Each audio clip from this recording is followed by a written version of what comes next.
बेघर मां ने करोड़ती के दरवाजे पर बस एक रात की शरण मांगी। सुबह जो सच्चाई खुली, सब बदल गया। दिसंबर की वो ठंडी रात थी। आगरा शहर के सबसे शानदार इलाके में स्थित राजवीर सिंघानिया की हवेली के बाहर एक औरत खड़ी थी।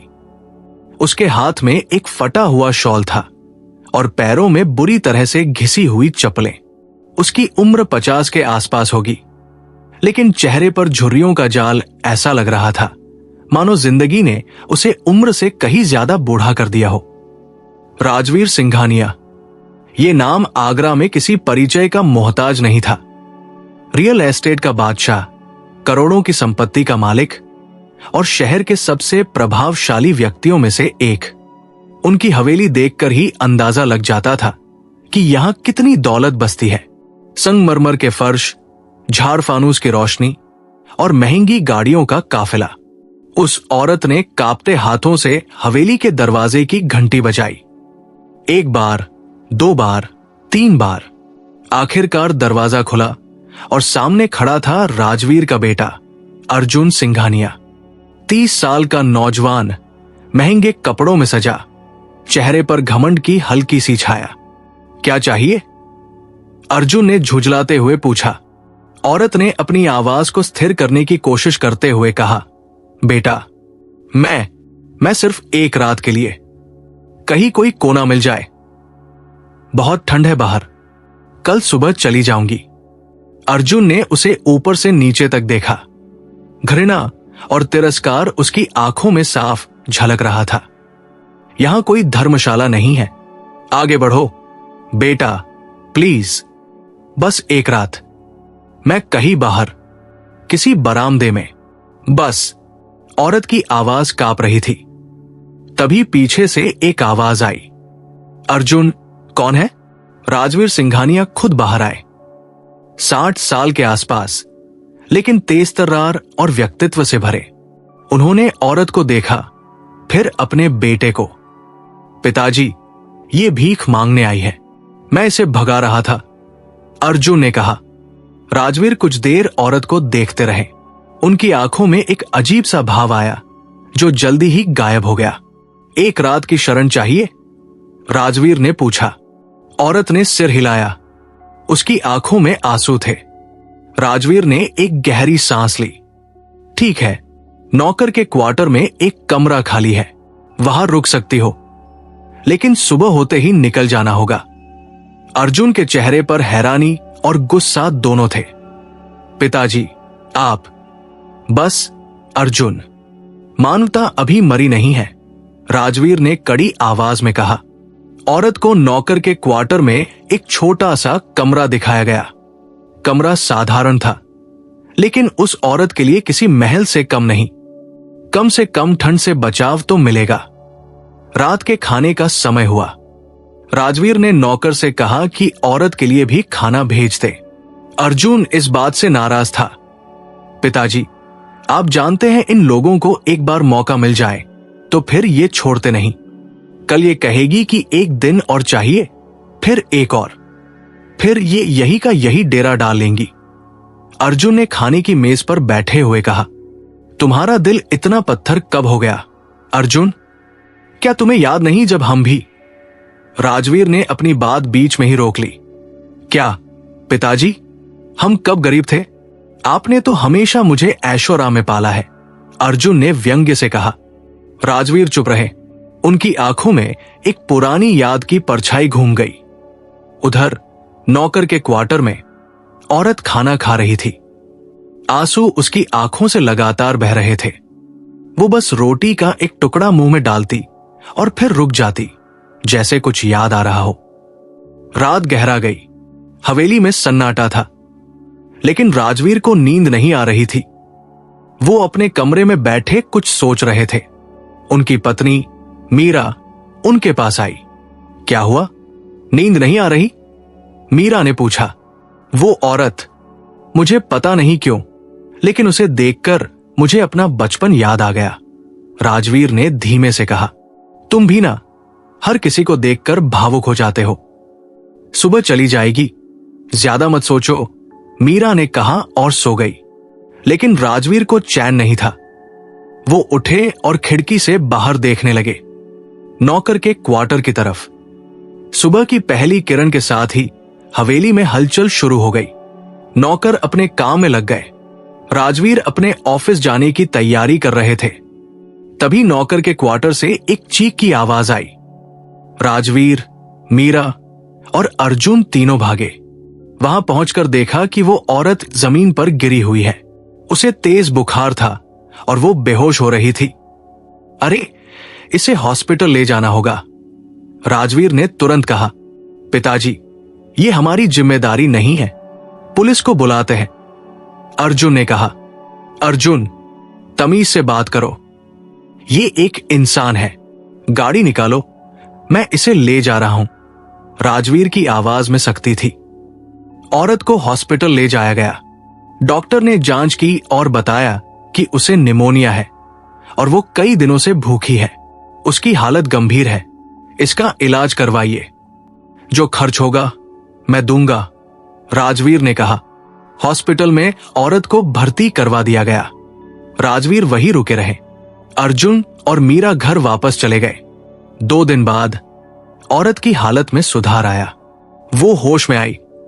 राजवीर उसके पास बैठे थे। बेटा, औरत ने धीमे से कहा, चिंता मत करो, तुम ठीक हो जाओगी, बस आराम करो। राजवीर ने कहा, तुमने मेरी मदद क्यों की? तुम मुझे जानते भी नहीं, औरत ने पूछा। राजवीर ने मुस्कुराते हुए कहा, किसी की मदद करने के लिए उसे जानना जरूरी नहीं होता। औरत की आंखों में फिर से आंसू आ गए। मेरा नाम कमला है। मैं पहले एक छोटे से गांव में रहती थी। मेरे पति की मौत के बाद मेरे अपने बच्चों ने मुझे घर से निकाल दिया। कहा कि तुम बोझ हो। मैं पिछले 6 महीनों से सड़कों पर भटक रही हूं। राजवीर ने सुना और उनका दिल भर आया। तुम्हारे बच्चे हैं? राजवीर ने पूछा। 2 बेटे, लेकिन उनके लिए अब मैं कुछ नहीं, बस एक बोझ, कमला ने रोते हुए कहा। राजवीर कुछ देर चुप रहे, फिर बोले, तुम चिंता मत करो, पहले ठीक हो जाओ, फिर देखेंगे क्या करना है। 1 हफ्ते बाद कमला को हॉस्पिटल से छुट्टी मिल गई। राजवीर उसे अपनी हवेली में ले आए। इस बार उन्होंने कमला को नौकर के क्वार्टर की बजाय गेस्ट रूम में रखा। अर्जुन को यह बात बिल्कुल पसंद नहीं आई। पिताजी, ये क्या हो रहा है? आप एक अजनबी को घर में रख रहे हैं। अर्जुन, जब तक उसकी कोई व्यवस्था नहीं हो जाती वो यही रहेगी, राजवीर ने साफ शब्दों में कहा। दिन बीतते गए। कमला धीरे धीरे ठीक होने लगी। वो हवेली के छोटे मोटे कामों में हाथ बंटाने लगी। सब्जियां काटना, बर्तन साफ करना। राजवीर ने मना किया, लेकिन कमला ने कहा कि उसे ऐसे खाली बैठना अच्छा नहीं लगता। राजवीर ने पूछा, कमला मां, तुम्हारे बच्चों से बात हुई? कमला का चेहरा उतर गया। नहीं बेटा, उन्होंने तो मेरा नंबर भी बंद कर दिया है। शायद उनके लिए मैं मर ही गई हूं। राजवीर ने कुछ नहीं कहा, लेकिन उनके चेहरे पर एक दर्द झलक गया। उस रात राजवीर अपने कमरे में एक पुरानी अलमारी खोली। उसमें से कुछ पुराने कागजात और तस्वीरें निकाली। एक तस्वीर को देखकर वो रुक गए। तस्वीर में एक औरत थी और उसके साथ एक छोटा सा बच्चा। मीरा ने देखा और पूछा, ये क्या देख रहे हो? कुछ नहीं, बस पुरानी यादें। राजवीर ने तस्वीर वापस रख दी।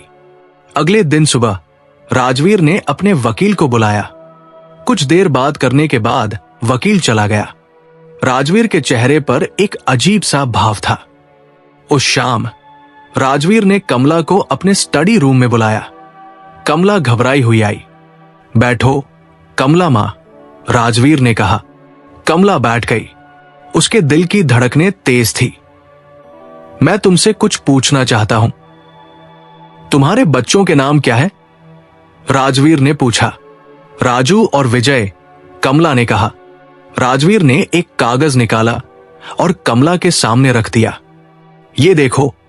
कमला ने देखा। वो एक पुराना जन्म प्रमाण पत्र था। नाम था राजवीर सिंघानिया। मां का नाम कमला देवी।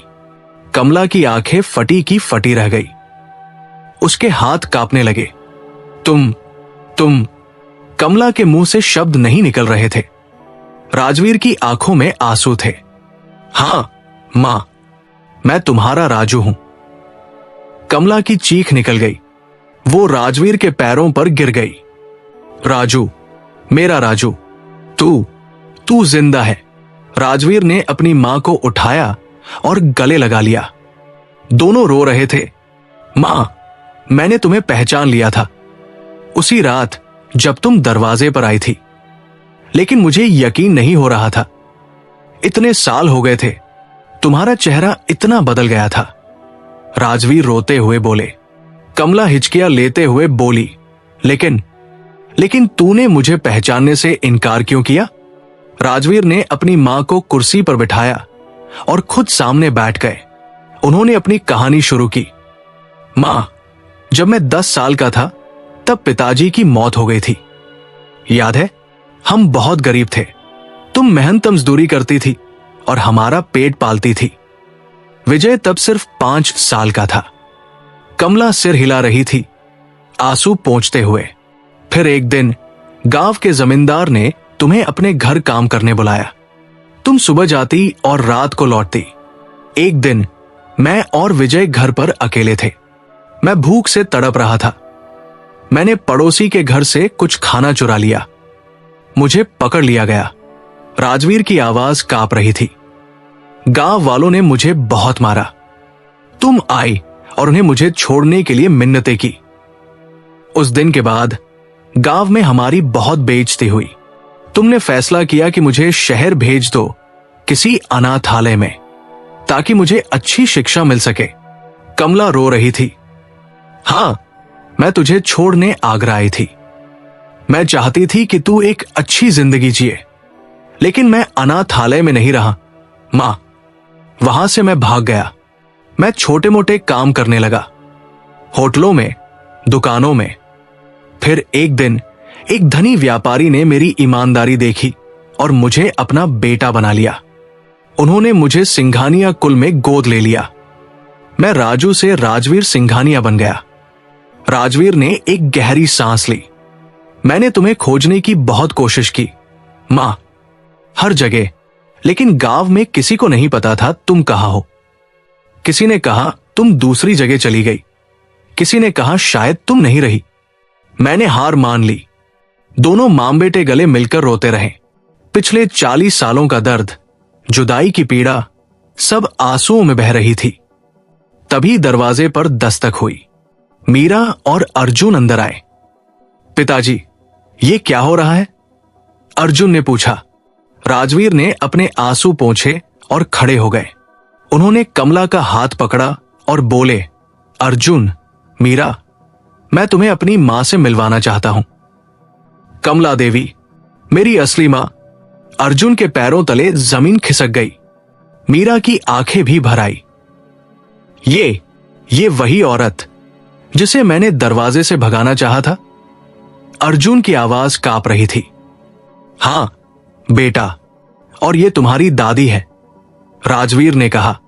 अर्जुन तुरंत कमला के पैरों पर गिर गया।